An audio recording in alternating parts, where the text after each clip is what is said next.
Cette saison des Étranges Escales est réalisée en partenariat avec Audible, la première appli de livres audio, séries et podcasts. Vous y trouverez des livres passionnants comme Fouloscopie de Mehdi Moussaïd. Et en cliquant sur le lien en description, vous pourrez profiter de 2 mois d'abonnement gratuit. Bonne écoute.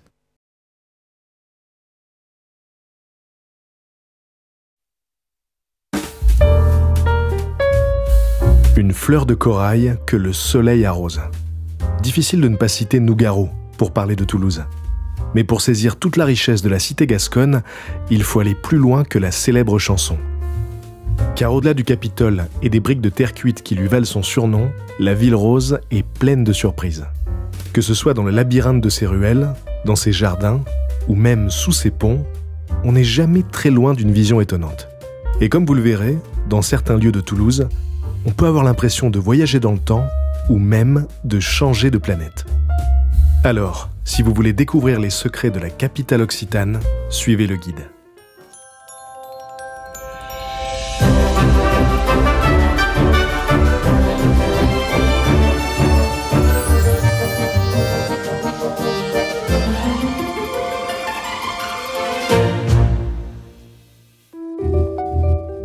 En l'espace de 1500 ans, Toulouse est passée de capitale des Visigoths à capitale mondiale de l'aéronautique. Et entre les deux, le temps a doté la ville d'un fabuleux patrimoine historique. On y trouve par exemple une 50aine d'églises et plus de 200 hôtels particuliers. Et puisqu'on parle de temps, je voulais commencer cette vidéo en vous montrant une horloge.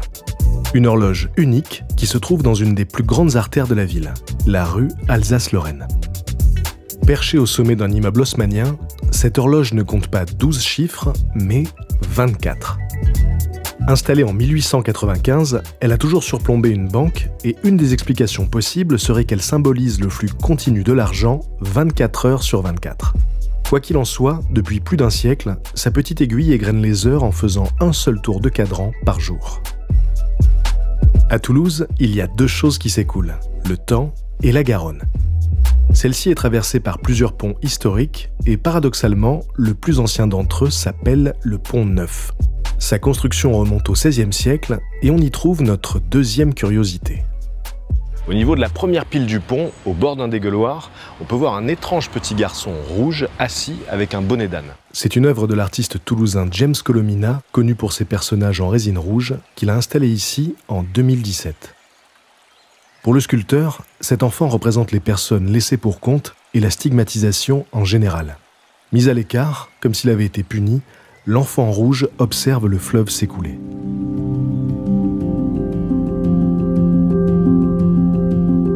À quelques minutes du pont Neuf, une autre installation étrange nous attend.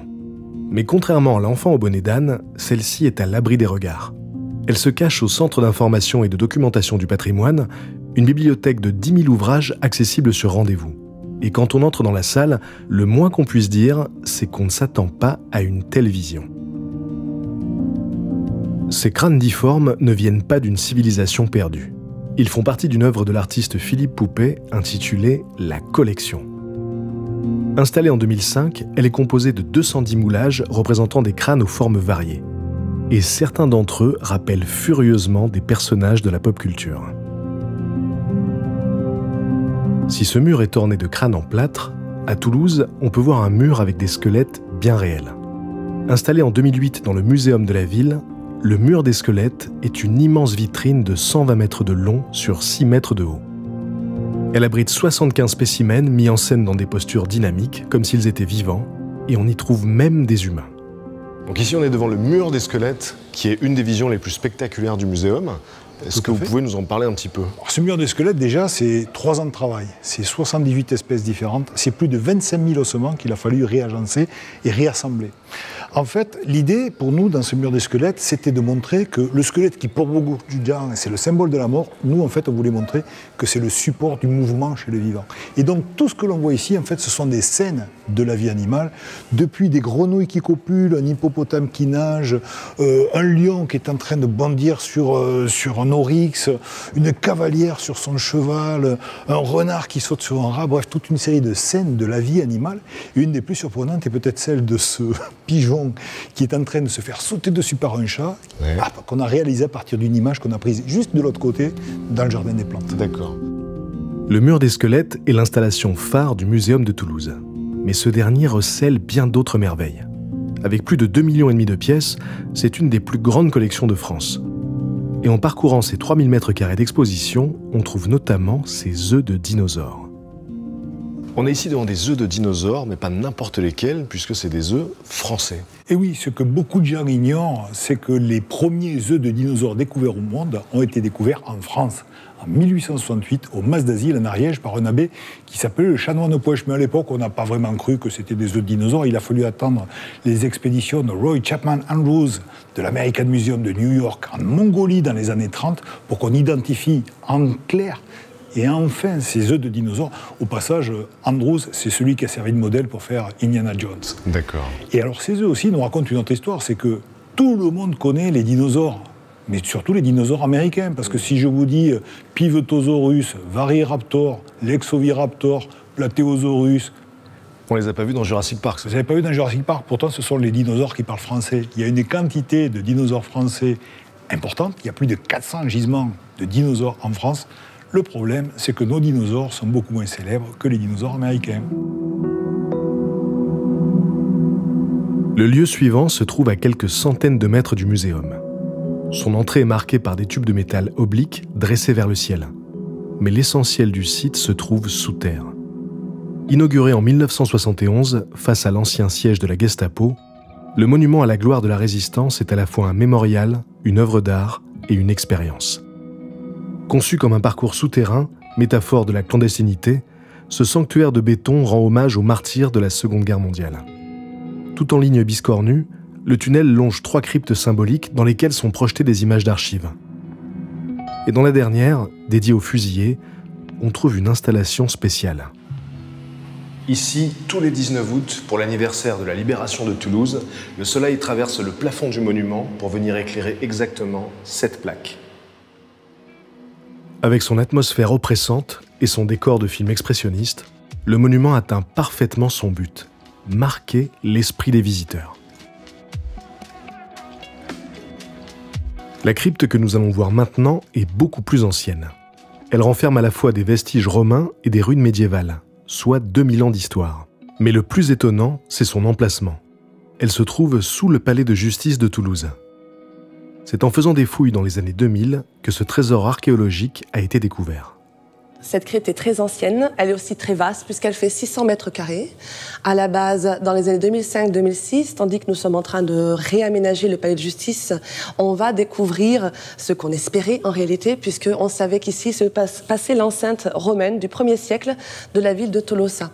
Donc l'INRAP, l'Institut national de recherche archéologique préventive, va découvrir tout un tas de ruines successives au fur et à mesure des siècles, puisque à partir de l'enceinte romaine, sur l'ancienne porte sud, la porte narbonnaise, on sait que dans le haut Moyen-Âge, il va y avoir l'intégration d'une tour féodale, puis carrément d'un château, qui était donc l'habitation du seigneur local des comtes de Toulouse au XIe siècle. Et pour vous, est-ce qu'il y a des éléments en particulier qui rendent le lieu exceptionnel ? Je pense qu'après, ça, c'est tout à fait personnel. Et puis, je pense que quand les archéologues sont tombés sur le site, ils ont eu beaucoup d'émotions. Et sans doute que pour eux, c'est la succession des sols ici qui est le plus intéressant. Pour moi, c'est vraiment la transformation de l'angle de la tour du portail romain avec tout le pan de mur du château médiéval. Ça, pour moi, c'est le plus impressionnant. Comme s'il y a vraiment un passage rapide où sur à peine 2 mètres en balayage du regard, on peut voir 2000 ans d'histoire. En plus de sa crypte, le palais de justice abrite un patrimoine architectural d'une grande richesse. Et son joyau est la grande chambre de la cour d'appel. Édifiée au XVe siècle, celle-ci a vu passer des centaines de procès historiques, comme celui de Martin Guerre en 1560.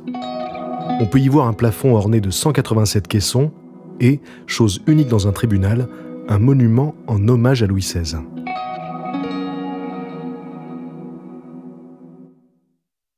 L'histoire de Toulouse est indissociable de l'aéronautique. C'est au Toulousain Clément Ader qu'on doit l'invention de l'avion, et c'est dans la ville rose que fut créée la mythique Aéropostale. Cette compagnie aérienne fut la première à traverser l'Atlantique pour livrer du courrier, et ses pilotes étaient considérés comme des héros. Parmi eux, des noms légendaires tels que Jean Mermoz ou Antoine de Saint-Exupéry. Dans les années 20, ces pionniers de l'aviation avaient leur QG dans une pension de famille située place du Capitole, le Grand Balcon. Aujourd'hui, c'est devenu un hôtel 5 étoiles, mais une des chambres a été conservée telle qu'elle était à l'époque. En 1926, cette chambre était celle d'Antoine de Saint-Exupéry, à l'époque où il venait d'entrer dans l'aéropostale. Comme vous pouvez l'entendre, le parquet est resté d'origine, ainsi que le lavabo, le bidet et la cheminée. Le reste des meubles a été soigneusement choisi pour reproduire l'atmosphère d'une chambre des années 30. Véritable capsule temporelle, la chambre 32 est imprégnée par le souvenir de Saint-Exupéry. Et si vous voulez suivre les traces de l'auteur du Petit Prince, il est même possible d'y passer la nuit. En 2018, pour célébrer l'aventure aéronautique de Toulouse, un site culturel unique en France a été mis en place. Baptisé la Piste des Géants, il se compose de 3 espaces construits autour de la piste d'envol historique de l'aéropostale.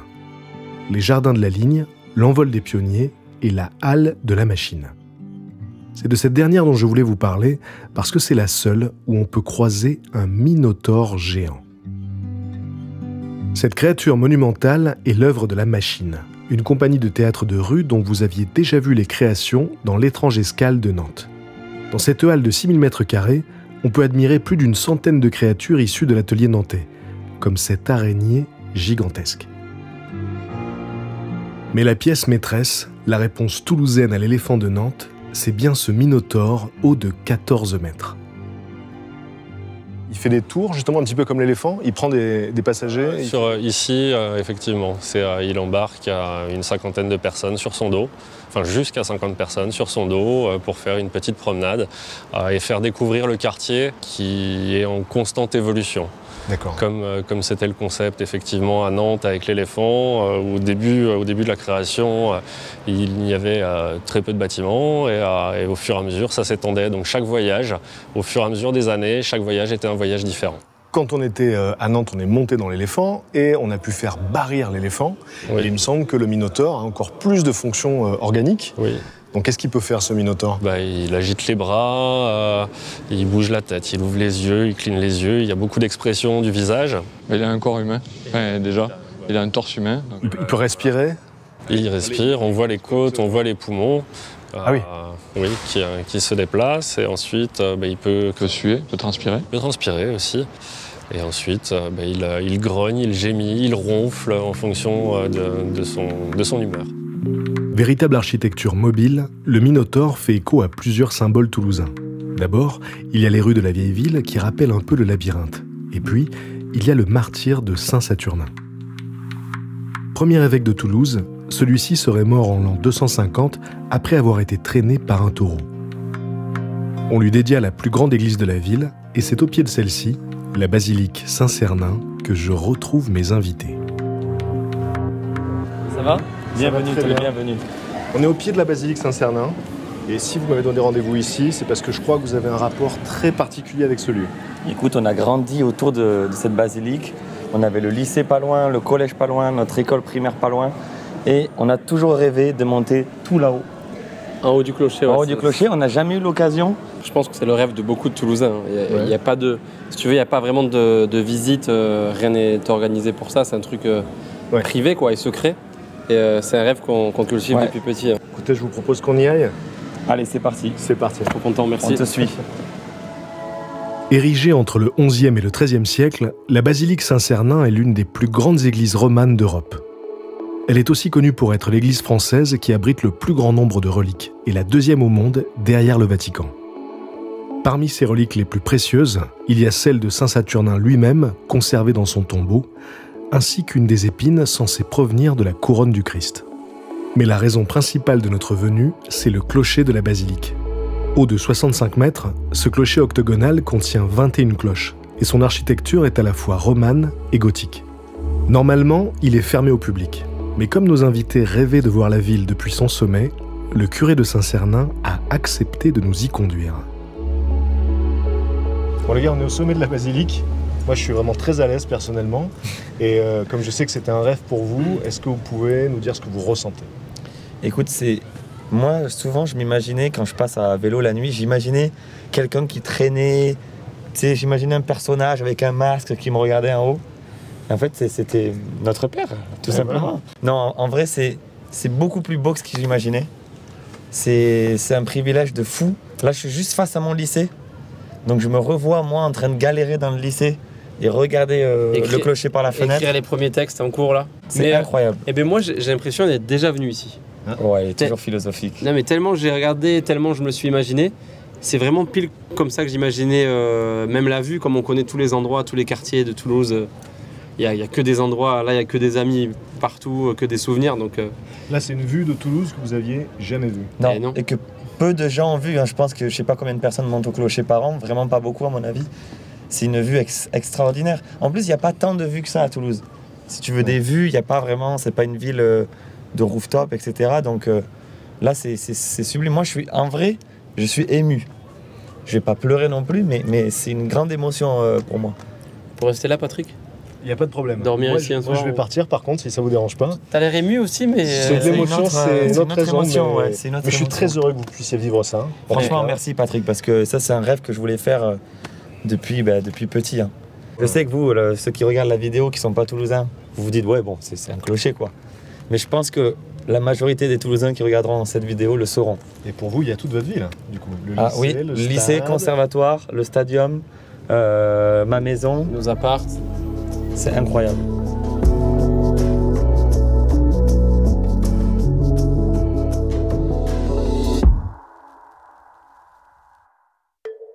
Si le lieu suivant était une église, ses reliques seraient des météorites et son clocher une fusée de 53 mètres. Bienvenue à la Cité de l'Espace. Les amis, on était très près du ciel et maintenant on va aller ensemble dans l'espace. Écoute, moi, je te suis partout, je te suivrai jusqu'au bout du monde, Patrick. Merci. Mais j'ai un cadeau pour toi, un petit cadeau, qui est à la fois un cadeau et aussi un cadeau empoisonné. Ouais. On t'a fait faire le maillot du TFC. Oh. Pour Axolot, avec le numéro 31, bien sûr, évidemment. C'est génial. On aurait pu t'offrir celui du stade. Je sais pas si c'était plus foot ou rugby. Ouais. Ou ni l'un ni l'autre. Plus rugby, mon père faisait du rugby. Ah, bon. Tu vas mettre un maillot de foot. Ok. Et j'aimerais que tu le portes jusqu'à la fin de cette séquence à la Cité de l'Espace. Maman, tu veux vraiment que je le porte ? Inaugurée en 1997, la Cité de l'Espace est un centre de culture scientifique qui permet de découvrir plusieurs engins spatiaux. En plus de la réplique grandeur nature d'Ariane 5, on y trouve un module lunaire des missions Apollo et on peut même visiter un modèle de la station Mir avec tous ses équipements. À travers ses 4000 m² d'exposition, la Cité de l'Espace abrite plusieurs pièces exceptionnelles. Et la plus rare d'entre elles est cette pierre de lune. Donc Aude, on est devant une pierre de lune. Est-ce que tu peux nous en dire un peu plus ? C'est une vraie. Donc elle a été ramenée il y a 50 ans sur Terre. Elle est arrivée sur Terre en août 1971. Elle a été ramenée par l'équipage Apollo 15. Vous avez là 163,5 grammes de pierres lunaires qui font partie d'un échantillon de 2 kilos qu'ils ont ramené sur Terre. Ça fait 23 ans qu'elle est là, sous azote, pour ne pas s'oxyder, pour rester vraiment telle qu'elle était et telle qu'elle est encore. C'est fou de voir ça, franchement. Et on a la charge de l'exposer au public ici et de la préserver. C'est un prêt de la NASA. Alors ils ont ramené à peu près 380 kilos les astronautes de la mission Apollo. Puis il y a les autres aussi, voilà, qu'on peut exposer et qui sont mis à disposition. Ça a apporté des découvertes. Est-ce qu'on a découvert des choses vraiment qu'on n'aurait pas pu trouver si on n'avait pas ramené ça de la Lune? Absolument. Les roches Apollo ont permis si ce n'est validé, de se dire qu'il y a de très fortes probabilités, parce qu'on n'est pas encore à cette étape-là de la science de valider, mais il y a de très fortes probabilités pour que la Lune soit un morceau de Terre. Oli, je crois que c'est toi qui aimes bien les pierres qui viennent de l'espace. Ouais, j'aime tous les objets un peu rares et farfelus. Ça, par exemple, je l'ai acheté aux enchères, c'était dans la tombe d'un pharaon. Ouais. J'ai plein de trucs comme ça à la maison, des trucs de films, etc. Okay. Pourquoi, t'as quelque chose à me vendre, Patrick? J'ai une pierre de lune pour toi, si tu veux, mais... Si décrocher la Lune ne vous suffit pas, à la Cité de l'Espace, on peut aller encore plus loin. Depuis 2022, le site permet d'observer les répliques de 2 rovers martiens, Persévérance et Zhurong. Entièrement animés, les robots sont reproduits à taille réelle et ils se déplacent comme les originaux. Sans quitter la ville rose, on peut donc avoir un petit aperçu de la planète rouge.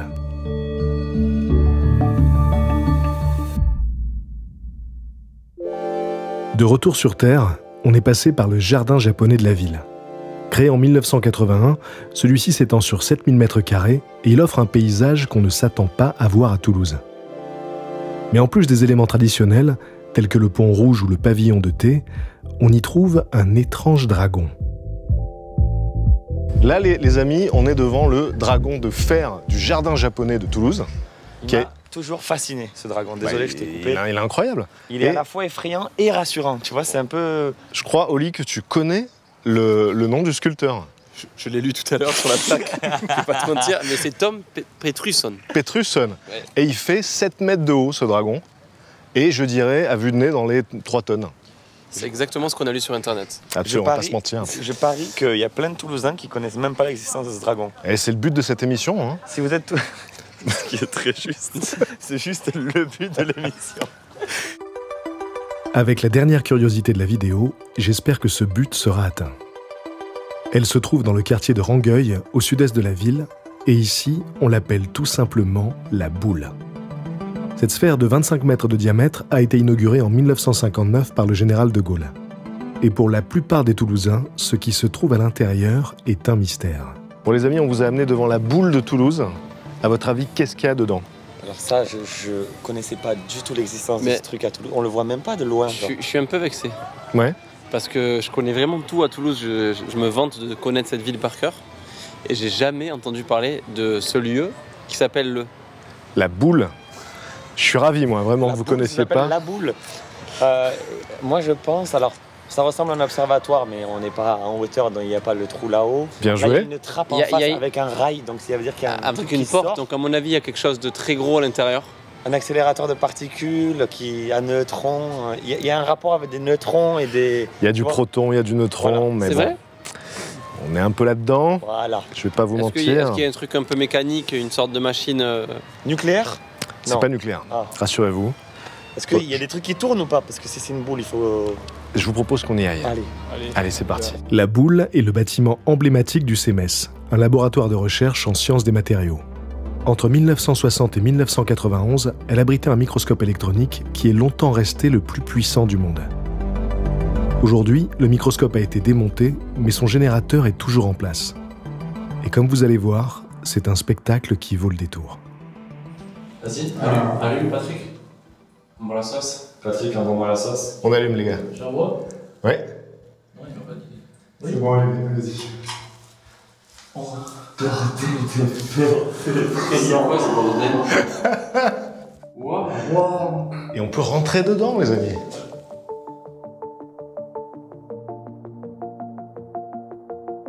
Pendant cette vidéo, nous avons croisé des œuvres impressionnantes, des architectures étranges et des visions de science-fiction. Et si j'ai voulu finir par cette sphère de métal, c'est parce qu'elle mélange tout ça à la fois. En intro, je vous avais dit que pour saisir toute la richesse de Toulouse, on devait aller plus loin que la chanson de Nougaro. Mais finalement, à travers 2 enfants du pays, elle va nous rattraper. Je vous laisse écouter et je vous dis à bientôt pour une prochaine escale.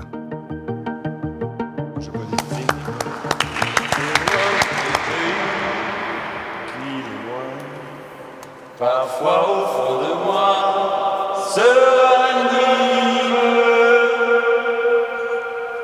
l'ouverture du canal du Midi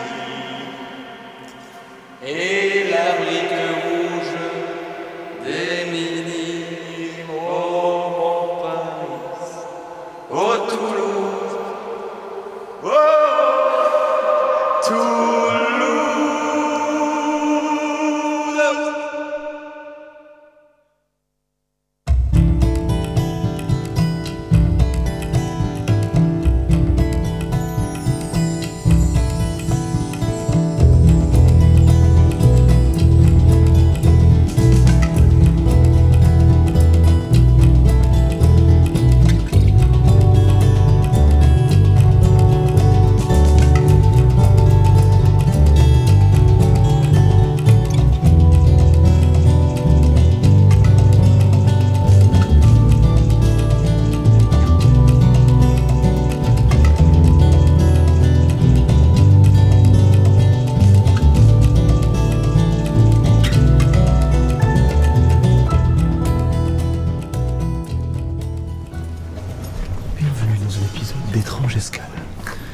Aujourd'hui, nous sommes à Saint-Sernin.